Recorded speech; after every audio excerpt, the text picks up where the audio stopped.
Pemirsa kasus COVID-19 ring Bali mewali nincap.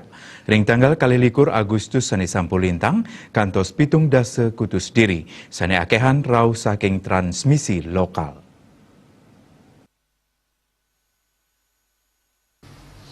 Kasus transmisi lokal antuk wilangan kumulatif kantos petang tali seket 4 diri. Tios punika ring kewentenan petang tali samas petang dasa 6 kasus ring Bali, PPDN antuk ulung dasa 6 diri, miwah PPLN 306 diri. Sajroning panglimbakan kasus anyari puniki, samian Kabupaten Kota Nguningayang indik mawawah nyani keraman ipun keni terjangkit. Sampun awuku kasus nenten malih akeh rauh saking Denpasar, sakewanten saking Buleleng. Ring tanggal 21 Agustus selintang kasus inucap mawawah kantos 15 diri. Selanturnya nih, wenten Denpasar antuk roras diri, miwah Bangli antuk 11 kasus.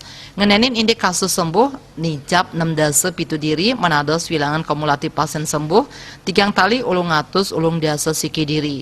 Jembrana kauningin nihil kasus sembuh.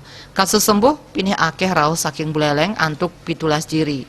Denpasar antuk 14 diri, Krama Kenak, Bangli antuk 11 pasien sembuh. Raris kasus aktif, wenten 513 diri. Sane kanton aktif rauh saking Denpasar ulung dasa 6 diri, Badung pitung dasa 6 diri, miwah Gianyar pitung dasa kalih diri. Ya Dewi Bali Pos Nguningaya.